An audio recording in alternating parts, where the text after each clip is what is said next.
오늘 우리에게 주시는 하나님의 말씀은 에스더서 3장 1절부터 6절 말씀인데요. 저와 여러분이 함께 교독하겠습니다.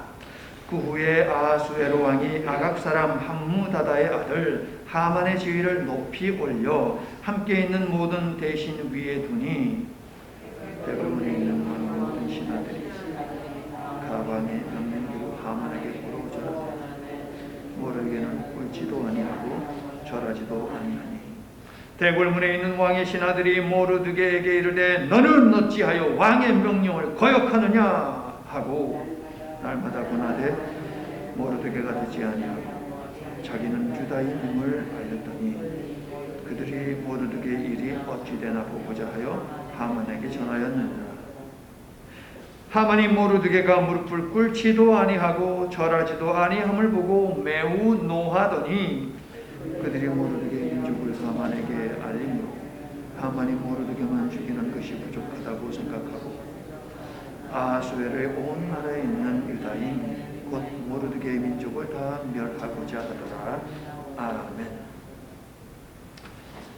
모든 이야기가 그렇듯이 악당이 등장을 해야지 좀 이야기가 흥미진진하고 시청자나 독자로 하여금 더 눈을 크게 뜨고 집중하여 읽게 하고 보게 합니다. 3장을 여니 바로 그 악당이 등장을 하지요.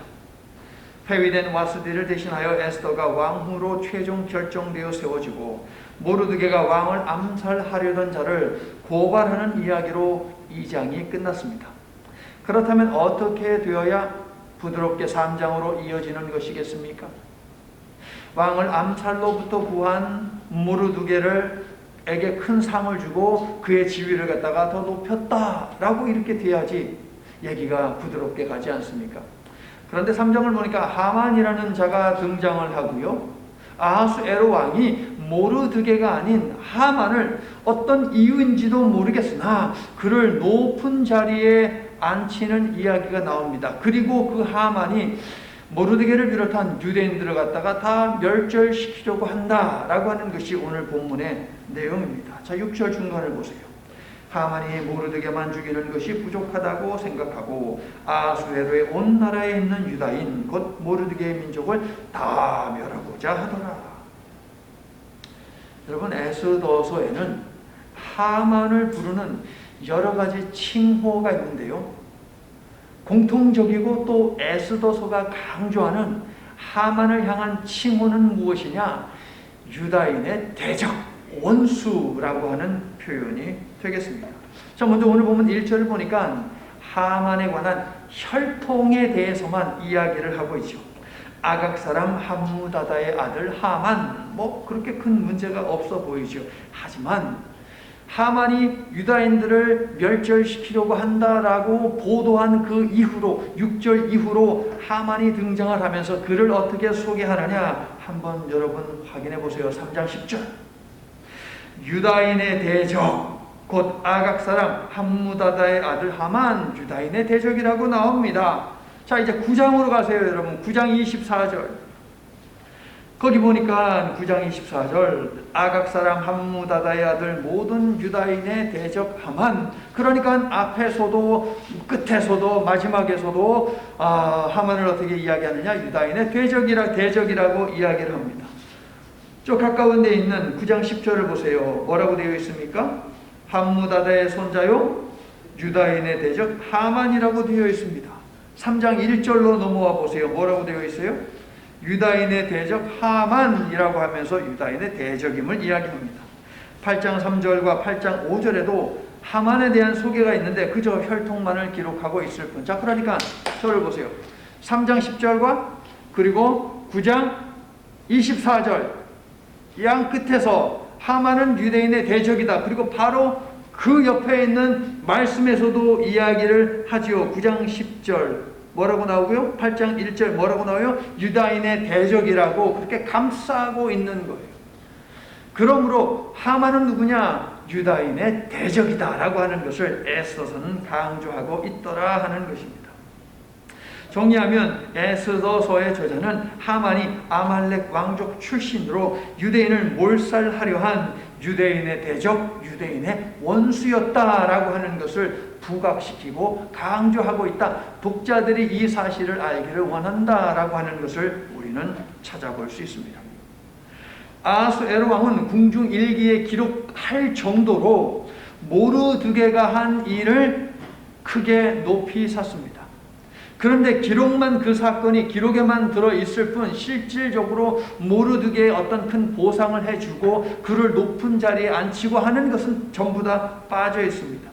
오히려 엉뚱하게도 하만이라는 자가 성경을 보니까 구체적으로 그가 왕을 위해서 무엇을 했는지 나와 있지도 아니한 바로 그런 하만이라는 자를 갖다가 높은 위치에 앉히는데 왕 바로 밑에 자리, 그러니까는 페르시아에서 권력 넘버 2의 자리로 그를 앉혔다라고 하는 것이에요.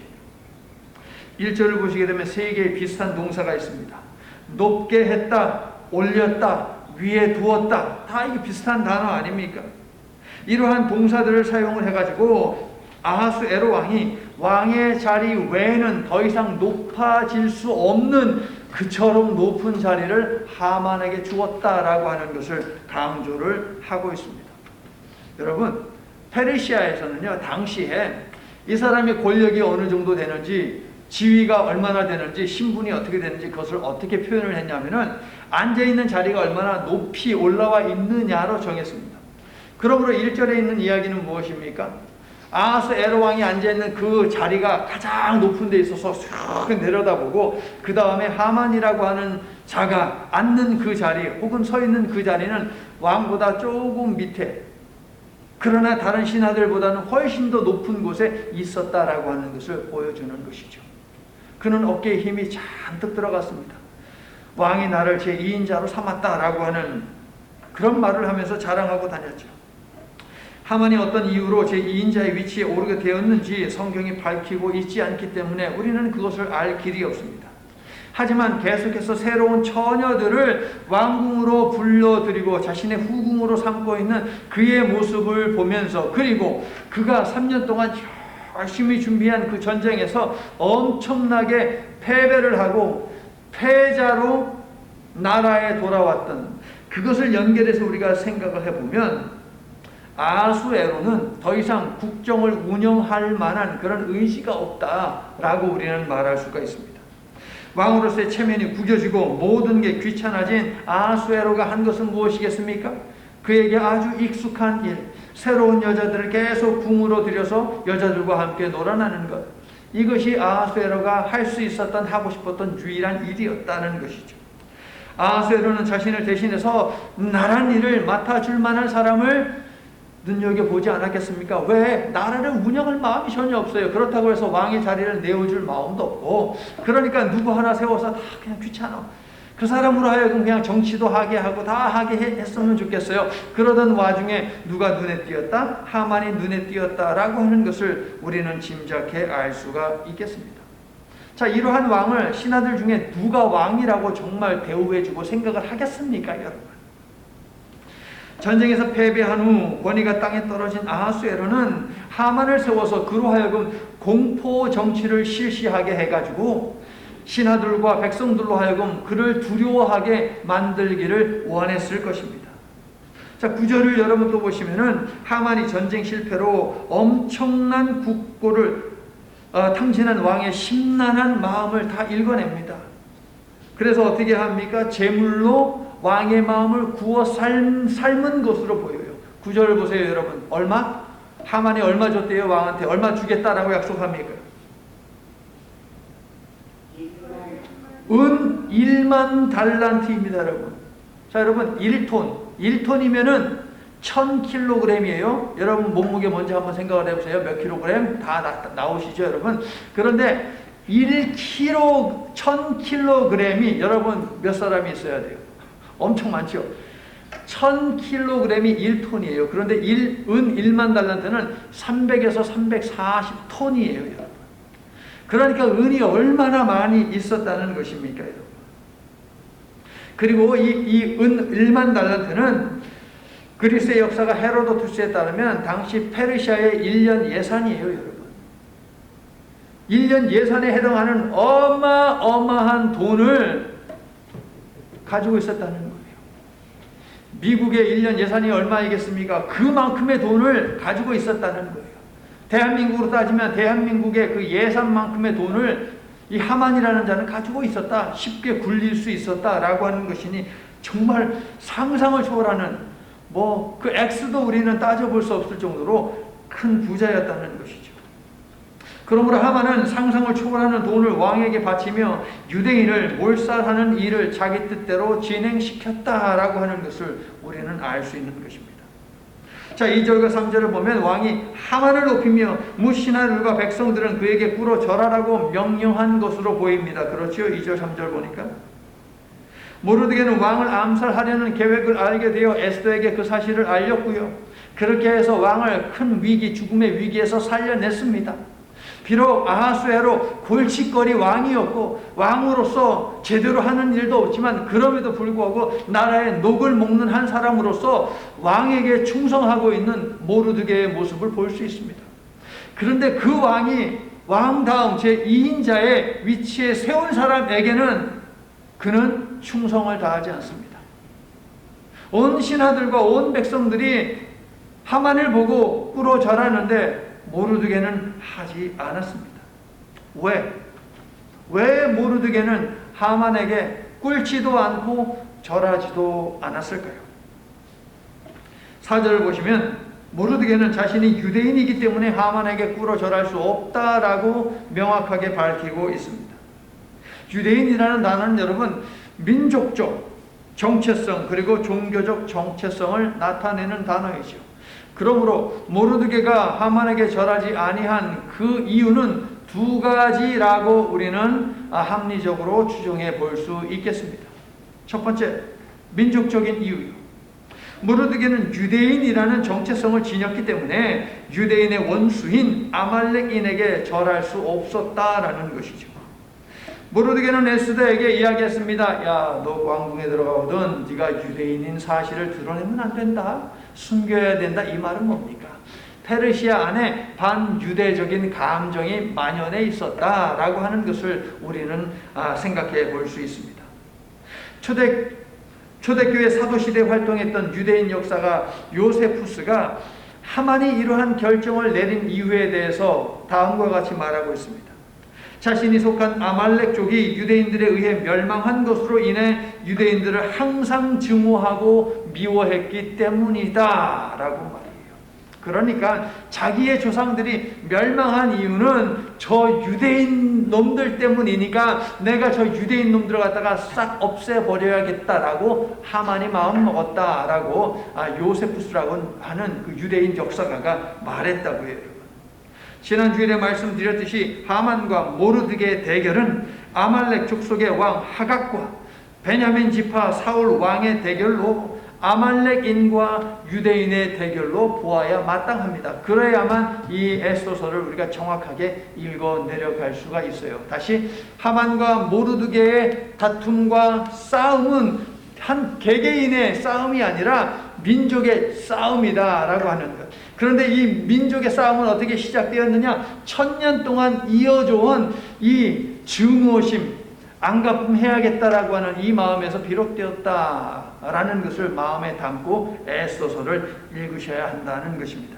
자, 두 번째로 꿇어 절하는 것은 오직 여호와 하나님께만 하는 것이기 때문에 모르드게는 여호와 하나님 외에 다른 신에게 절하지 말라라고 하는 그 율법을 지키기 위해, 즉 신앙적 양심에 따라 하만에게 꿇어 절하지 않았다라고 하는 것을 알 수 있습니다. 자, 여러분 성경에 꿇어 절하다라고 하는 단어가 있습니까? 성경에서 이 단어는 오직 여호와 하나님께에만 사용되는 단어입니다.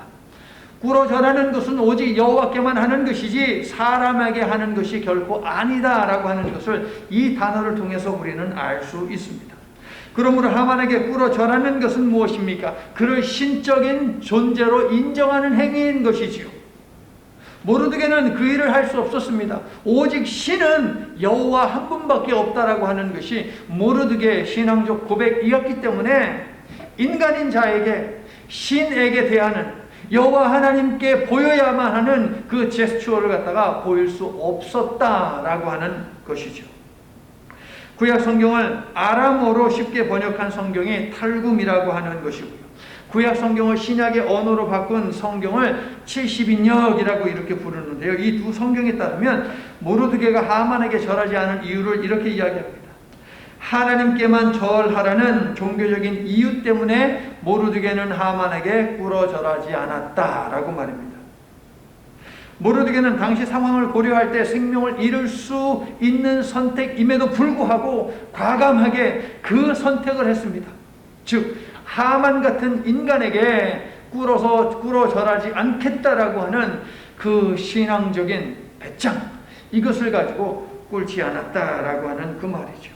죽더라도 인간을 우상화하는 일은 할 수 없었던 것입니다.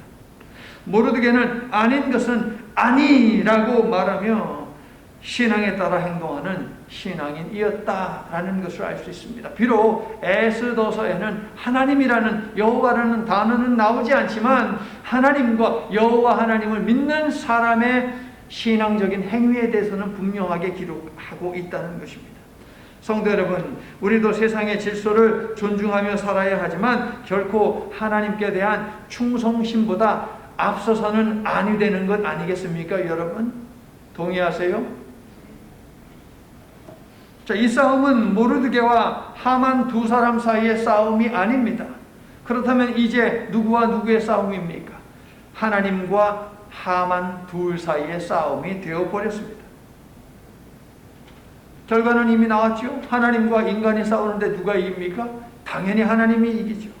에스더서를 읽으셨으니 다 아시겠지만 에스더서의 결론은 하나님께서 반전이 일어나게 하셔서 오히려 아말렉 족속을 갖다가 진멸해 버리신 것, 이게 바로 에스더서의 결론 아니겠습니까? 그렇습니다. 하만의 음모로 진멸하게 될 대상은 유대인이 아니라 바로 아말렉인이었다 하는 것입니다. 성도 여러분, 하나님의 구원 섭리는 단 한순간도 멈춘 적 없으며 이 땅 구석구석에서 구원해야 하는 백성들을 조용히 구원해 오셨고 그들로 하여금 승리하게 해 오셨다라고 하는 이 사실을 믿으시면 아멘 합시다. 아멘. 자, 모르드게가 하만에게 꿇어 절하지 않는 것을 보면서 말세를 보내고 있는 우리 그리스도인들은 과연 어떤 자세로 삶을 살아야 할까라고 하는 그 질문을 해보아야 하겠습니다.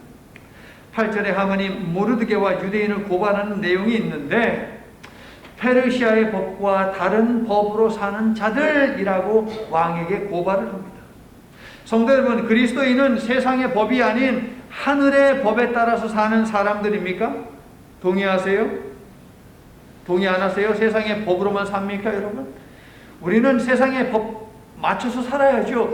운전도 규정대로 지키면서 살아야 하고 도둑질도 하지 말아야 하고 뭐 그렇게 살아야 됩니다, 여러분. 하지만 그러한 법보다 더 위에 있는 법이 무엇입니까?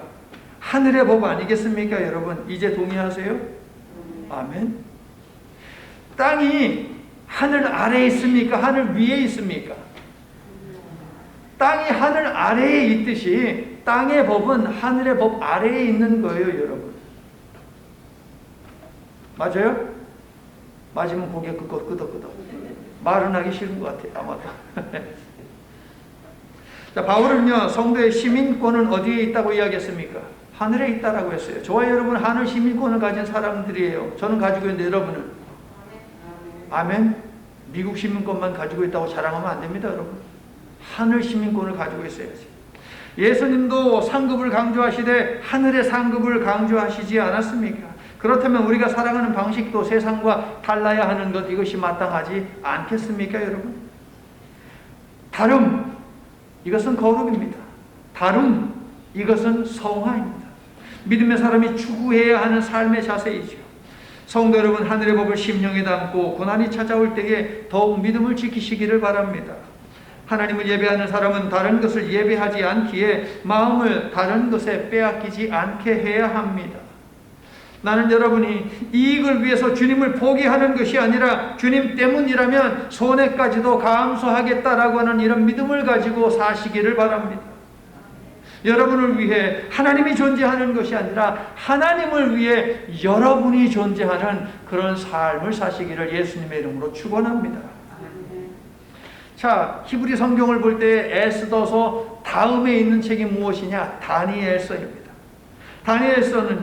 다니엘서에는 모르드게처럼 죽음의 위협 앞에서도 하나님만을 예배하는 신앙을 포기하지 않은 포로기 시대의 신앙인들에 관한 이야기가 들어와 있죠. 다니엘의 친구들 사드락과 메삭과 아벳느고 질투했습니다. 바벨론의 신하들이. 그래서 이것들을 어떻게 하면 죽일 수 있을까 늘 그것만 궁리했지요. 그래서 왕의 명령으로 금신상을 만들어 놓고 이 금신상 앞에 숭배하도록 엎드려 절하도록 했습니다. 그런데 사드락과 메삭과 아벳느고는 이것이 왕의 명령임을 알매도 불구하고 이것을 거역하면 죽임당할 수 있음을 알매도 불구하고 그 금신상 앞에 절을 하지 않았습니다. 이 세 친구를 계속 감시하던 자들이 옳거니 됐다라고 하면서 느부갓네살 왕에게 고자질하지 않습니까? 왕이시여, 왕이 총애하는 저것들이 왕의 명령을 거역하고 금신상 앞에 절하지 않았습니다 라고 하면서 이 세 친구들을 뜨거운 풀무불에 내던지지 않았습니까?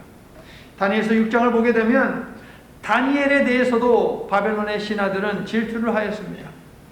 그래서 어떻게 하면 다니엘을 없앨 수 있을까? 이것만 궁리하시오. 그래서 다른 신에게는 기도하지 못하게 하는 그런 법을 갖다가 발동을 했습니다. 그런데 다니엘은 어떻게 했습니까?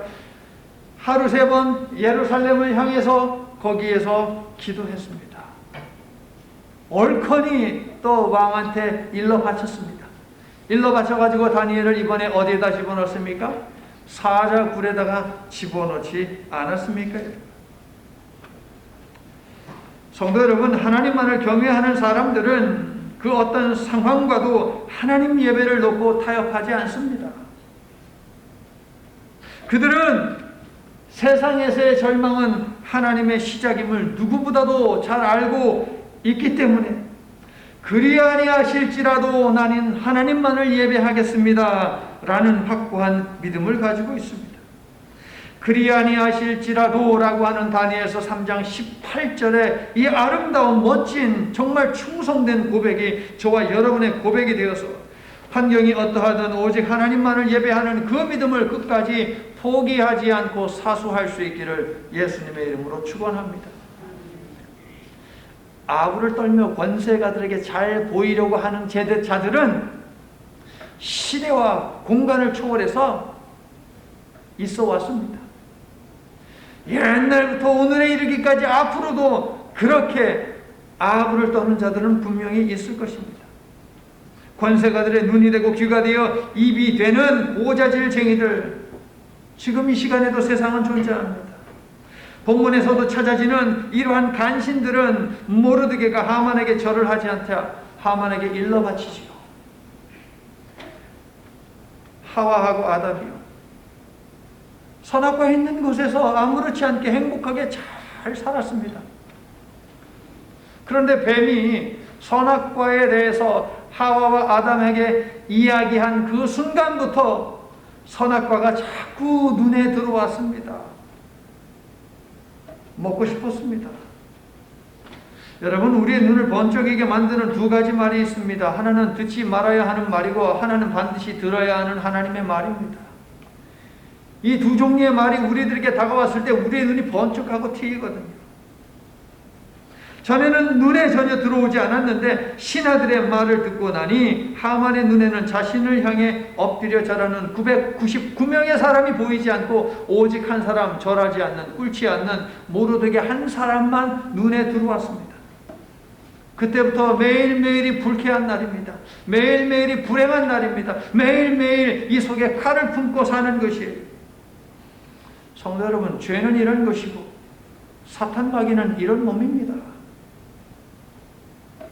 신하들이 하만에게 모르드게 행동을 고해 바친 그 이유는 하만에게 잘 보이려고 과잉 충성한 것일 수도 있고, 하만의 반응이 궁금해서 그랬을 수도 있고, 왕의 명령을 어겼기 때문에 바로잡기 위해서 그랬을 수도 있습니다. 이유가 무엇이 되었든지 간에 결과적으로 그들의 고자질은 하만의 마음에 미움을 집어넣었습니다. 매일 기분 나쁘게 살게 했습니다. 매일 모르드게를 혼내줄 생각만 하며 살게 했고, 결국 하만을 죽음에 내몰았습니다. 어쩌면 신하들은 이것을 노렸을지도 모릅니다.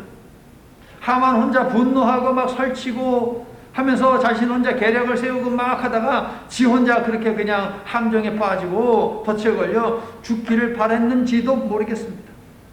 정치는 그런 거거든요. 세상 권력은 그런 거거든요. 이집에서 한번 여쭤볼게요. 여러분은 고자질을 잘 하는 편입니까? 아니면 잘 안 하는 편입니까? 아니면 아예 안 합니까? 고자질의 결과는 언제든 좋지 않습니다. 그러므로 여러분, 세상에 이 사람이 이랬대, 저 사람이 저랬대 라고 하는 고자질은 여러분의 인생에서 지워버리시기를 예수님의 이름으로 축원합니다. 아셨어요? 모르겠어요? 여러분이 아멘 하면은 못 알아들었기 때문에 설교가 길어져요, 여러분. 아멘을 하면 아이고 알아들었구나, 하나님의 말씀을 받아들이는구나 라고 하면서 제가 그 다음으로 넘어가지요, 여러분. 자, 신하들에게서 이야기를 전해들은 모르드게는 매우 불쾌했고 분노했습니다. 자, 에스더서에서 화라고 하는 단어가 2번 나옵니다. 1장에 한 번, 2장에 한 번. 3장에 한 번. 자, 1장에서 어디서 나옵니까? 아하수에로가 왕후 와스디를 오라고 했는데 오지 않아서 화가 났습니다. 하만이 또 화가 났습니다. 모르드게가 자기한테 꿇지도 않고 절하지도 않았기 때문에. 그런데 1장에서 아하수에로 왕이 화가 나가지고 와스디한테 화가 났는데 와스디가 어떻게 됐어요? 폐위되어 버렸잖아요. 저 멀리 유배 보내버렸습니다. 그러면 하만 권력 서열 넘버 2입니다. 이자가 지금 분노했어요. 그러면 모르드게는 어떻게 될 것이다? 그도 역시 와스디처럼 될 것이다 라고 하는 것을 독자는 생각을 할 것입니다. 하만은 모르드게 한 사람 죽이는 것으로 만족할 수 없다며 모르드게가 속한 민족 전체를 죽이려고 작정하죠.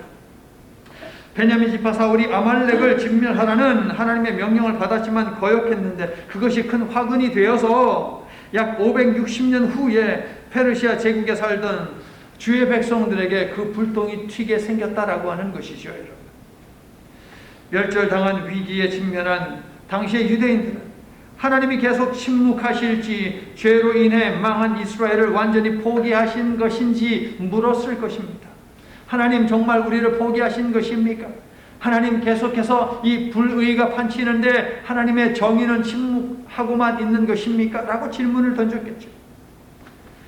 성도 여러분, 주의 백성이 약속의 땅에서 멀리 떨어진 수산과 페르시아 제국에 흩어져 산다 할지라도 하나님의 손이 짧아서 구원하지 못하는 일은 결코 없습니다, 여러분. 아멘. 주의 백성이 어디에 거하든지 그들을 보호하시는 하나님께서 절대 하만 같은 자의 이 나쁜 사악한 계획을 진행되도록 그대로 두실 리가 없다고요. 여러분 믿으세요? 너희 염려를 주께 맡기라. 이는 그가 너희를 돌보심이라. 어디서 많이 듣던 말씀이에요, 여러분? 많이 보던 말씀이에요? 고개 끄덕이면 다행인 거예요. 달력에 써 있잖아요. 5월달 달력에, 여러분. 자, 예수님은 공중나는 새를 보라 하시며 하나님의 백성되고 자녀된 자들을 하나님께서 돌보신다라고 하는 가르침을 주신 바 있는데 이 이야기 가르침의 결론이 무엇입니까? 그러므로 내일 일을 위하여 염려하지 말라. 이게 결론이에요, 여러분. 예수님은 성령에 관한 가르침을 주시면서도 가장 먼저 이렇게 말씀하셨지요. 너희 마음에 근심하지 말라. 하나님을 믿으니 또 나를 믿으라. 염려하지 말라, 근심하지 말라라고 했는데 왜 하지 말라는 것만 합니까, 여러분? 염려하지 말아야죠. 근심하지 말아야죠. 하라는 거 해야죠. 믿으라라고 했으니까 하나님을 믿어야죠, 여러분. 그러시기를 바랍니다. 모르드게와 하만의 싸움, 아니 하만과 하나님의 싸움이 시작되었습니다. 하나님께서는 하만이 활개 칠 것을 이미 알고 계시기 때문에 5년 전에 에스더를 페르시아의 왕으로 세워두신 거예요, 여러분.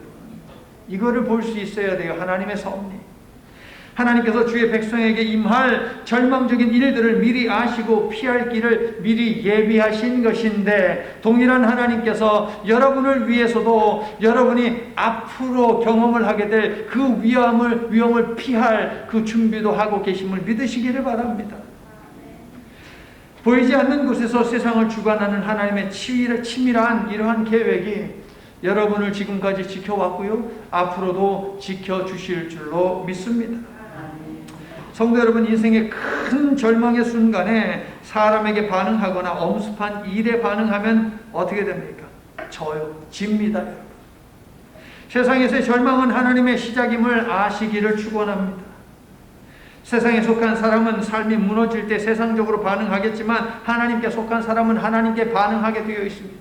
세상에 속한 사람은 세상 법의 지배를 받고 세상 법 때문에 이러지도 저러지도 못하는 상황에 처하지만, 우리는 하늘에 속한 사람으로서 하늘의 법의 지배를 받고 있기 때문에, 하늘의 법을 의지하기 때문에, 여러분 어떤 염려든 여러분 갖고 고민하지 마세요. 하나님께, 주님께로 가지고 나오시기를 바랍니다. 하나님께 초점을 맞춘 우리의 초점이 흐려지지 아니하면 하나님께서 일하심을 볼 것이기 때문에, 무릇 성도는 환경에 지지 않습니다. 상황에 무너지지 않습니다. 믿으시면 아멘 합시다. 우리 함께 제목 한번 읽을게요. 시작. 세상에서의 절망은 하나님의 시작이다. 자, 이제 말씀을 마칩니다. 하나님께서 기회를 열어주시고 포로 생활을 접고 고향에 돌아갈 수 있는 기회를 주셨습니다. 하지만 그 기회를 주실 때에 고향으로 돌아가지 아니한 사람들이 훨씬 더 많이 있었습니다. 유대 역사가 요세푸스에 따르면 이때 재산이 많은 유대인들은 좀처럼 고향으로 돌아가려고 하지 않았다라고 기록을 하고 있습니다. 돈이 많아서 못 가겠다는 거예요, 고향에. 여기 땅도 있고 집도 있고 건물도 있고 비즈니스도 있고, 그래서 나는 가지 못하겠다라는 거죠. 하만이 날짜를 정확히 잡고, 그날은 유대인을 말살하고 유대인의 재산을 약탈해도 책임을 묻지 않겠다라고 하는 이 명령이 페르시아 곳곳에, 방방곡곡에 이 벽보로 붙어지게 되었으니, 그 벽보를 읽는 유대인들의 마음이 어떠했겠습니까, 여러분? 그래도 여전히 나는 돈 때문에 못 가겠다라고 그들은 생각을 했을까요, 여러분? 단 한 사람도 없겠지요. 그동안 피땀 흘려 모은 재산 아깝지요. 하지만 그것은 두 번째, 세 번째 아닙니까? 자신이 칼에 맞아 죽는 것도 두 번째, 세 번째 아닙니까, 여러분? 당장 자식이 붙잡혀서 노예로 팔려가게 생겼고, 딸 자식과 와이프는 성폭행 당하게 생겼는데, 그런 게 그냥 딱 눈에 들어오는데, 왕의 이름으로 명령 떨어졌는데, 그런데도 돈 때문에 못 가겠다라고 하는 사람이 세상에 있겠습니까, 여러분? 없지요. 당연히 죽더라도 고국에 가서 죽자는 마음으로 얼른 정리해서 예루살렘으로 가지 않겠습니까, 여러분? 그러므로 하만의 음모는 무엇이냐? 하나님의 특단의 조치입니다, 여러분. 이것을 여러분 오늘 놓치지 마세요. 하나님께서 특단의 조치를 내리기 위해서 하만으로 하여금 말도 안 되는 음모를, 계략을 꾸미게 했다는 것이에요. 오늘 보면 하만이란 자에 의해서 발생한 유대 공동체 최대의 위기는 무엇이냐? 하나님의 치밀한 계획을 보여주는 거예요. 구체적으로 제2차, 제3차 포로 귀환을 이스라엘 백성들로 하여금 준비하게 하시는 하나님의 치밀한 섭리가 보여지는 것이 바로 하만의 음모입니다. 자, 이제 설교 이제 다 끝났어요, 여러분. 조금만 집중을 좀 해보세요. 7절을 여러분 보세요. 제비 뽑기를 해서 유대인 전멸을 위해 날을 잡은 때는 기원전 474년입니다. 기원전 474년이에요, 여러분. 이때로부터 16년이 지나면 기원전 458년인데, 이때에 하나님께서 두 번째로 포로로 살고 있는 백성들을 고향으로 보내실 것입니다. 그 다음에 그때로부터 또 14년이 지나면 느헤미야를 중심으로 세 번째로 포로 백성을 예루살렘으로 돌려보내실 것이에요. 그러니까 하나님께서 두 번째, 세 번째에 기회를 주실 텐데, 그때에도 돈 때문에 못 가네, 땅 때문에 못 가네, 집 때문에 못 가네, 재산 때문에 못 가네, 비즈니스 때문에 못 가네, 이런 생각 갖지 못하게 하시기 위해서 하만이 세운 이 못된 계획을 하나님께서 이용을 하고 계신다라고 하는 것이에요. 하나님께서는 악한 중에도 선을 이루시는 분이시다라고 하는 것이 여기에서 증명이 되고 선포가 되는 것이죠. 하나님께서는 익숙하고 풍족한 삶을 포기하지 못하는 백성들에게 그때는 돌아가야 함을 촉구하시기 위해서 하만을 사용하셨다라는 거예요. 더 이상의 기회는 없을 수 있어. 너희들의 자녀들이 성폭행 당할 수 있고 무자비하게 죽임당할 수 있어. 그러니까 가야 돼 라는 것이죠. 하늘에 속한 자들이 하늘의 법에 다스림을 받아야 하는 자들이 약속의 땅으로 돌아가지 않기에 민족 말살의 위기를 통해서 고향으로 돌아가라 라고 하며 호통을 치시고, 세상에서의 절망은 하나님의 시작이라며 달래시는 말씀, 이게 바로 에스더서다 라고 하는 거예요. 여러분, 성도 여러분, 여러분의 삶 속에도 하나님의 호통과 위로가 있지 않습니까? 한번 거슬러 생각해 보세요. 있었죠, 여러분? 하나님께로 돌아가는 연습, 이게 바로 신앙생활입니다. 여러분, 믿음 생활은 하나님께로 돌아가는 연습이에요. 여러분, 계속 하나님께 돌아가야 돼요. 자꾸 세상으로 갔다가 그래도 하나님께로 돌아가는 것, 이게 바로 여러분 믿음 생활입니다.